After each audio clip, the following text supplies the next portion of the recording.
Okay, so what's my dream tonight? I was about to make a report of some error that was done in a particular work. I felt that there was a need for a change, and because of that, I made a report so that the change could take place.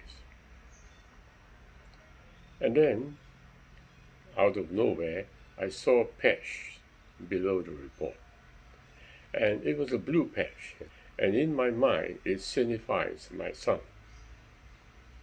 When I saw that, I was kind of perturbed. I was kind of tossed to and fro, and the reason is because it is my son's error, and I was quite reluctant to make the report.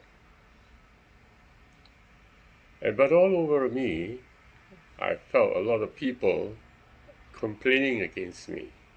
Hey, David, hey, how come? Just because it's your son, you're not making a report? Oh, that seems so biased of you. So throughout the dream, I was quite tossed between that. Yes, I felt myself being biased too. So that's how I couldn't take it.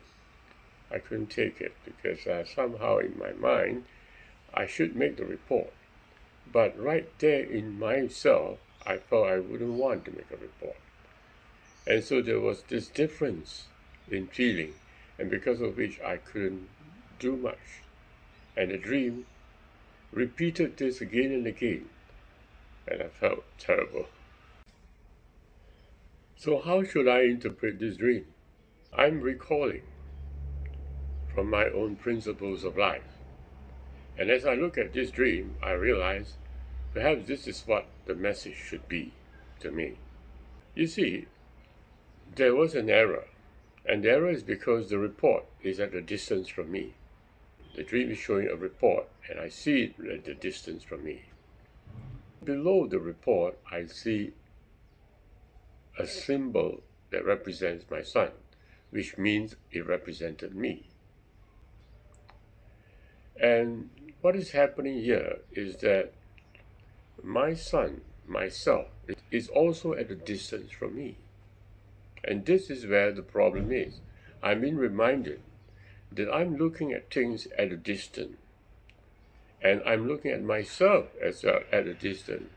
And as a result of which, there is a deviation. And because of which, I felt that people are complaining against me when in my soul, I do not wish to make a report. And this principle would sound to you very biased. But that isn't so. I find that sin is basically the result of a distance from me to that thing. The further that thing is away from me, the harder it is, the more problematical it becomes, and perhaps more wicked, more sinful.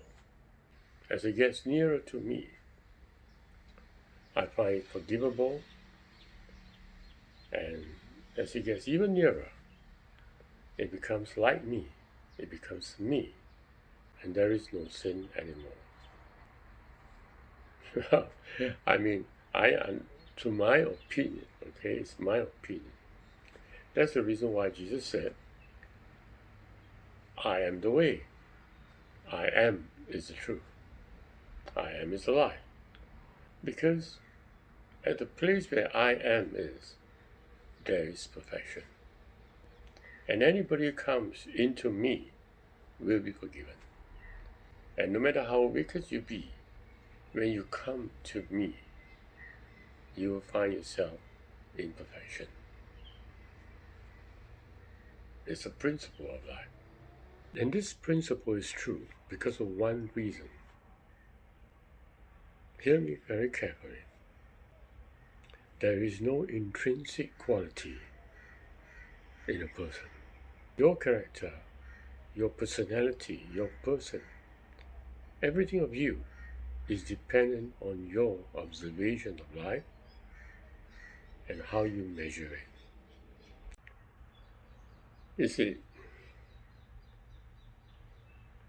the problem with all of us is that we add the knowledge of good and evil. There's nothing good and there's nothing evil, but it's just the knowledge of good and evil. Because you see the world evil, you become evil. If you see the world good, you will become good. So what's inside every one of us? Inside every one of us, there is no specific characteristic. All of us come from the same one light.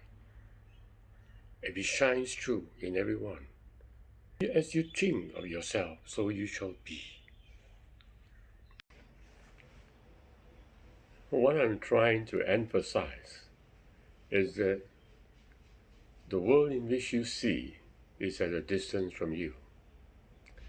And you are in that world in which you see, and therefore you are also appearing at a distance from yourself. And because of that, you are in constant perplexed position. The measurement that you make of yourself and of the world is no longer perfect, no longer accurate, no longer infinite in value. If therefore in your life you could constantly remember your own presence,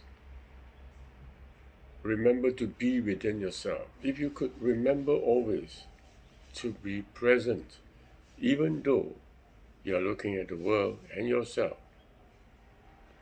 if you could do that, you'll find a world of goodness. A world where everything has been forgiven. A world where there's no sin. Because in me, all is forgiven.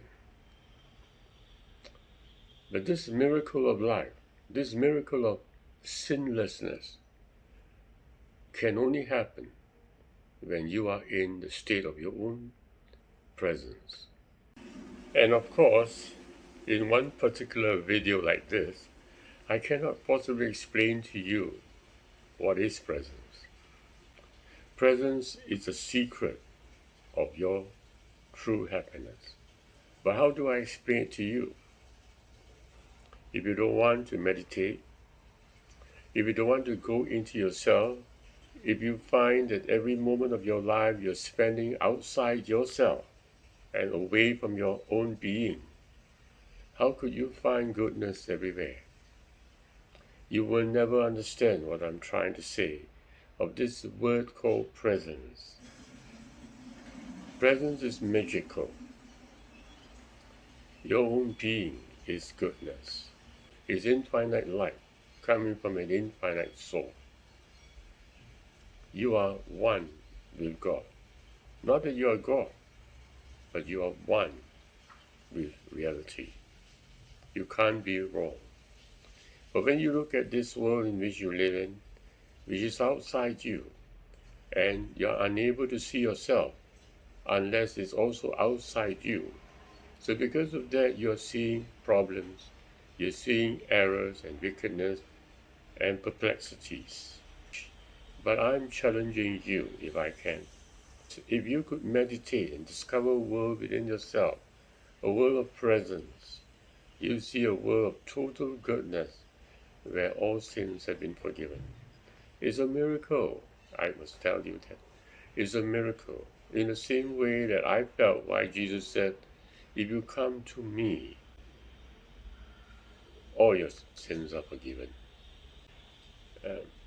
I'm not proposing a new religion, okay? This is my opinion only, and I wish you can see it this way.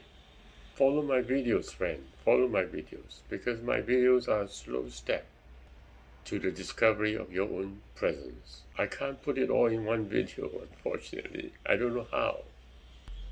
But I'm speaking the truth. As far as I'm concerned, I'm speaking the truth. And I'm not here to market anything to you. I'm not making money out of you too. I'm simply speaking the truth. That in the presence of your own being, you shall find life eternal.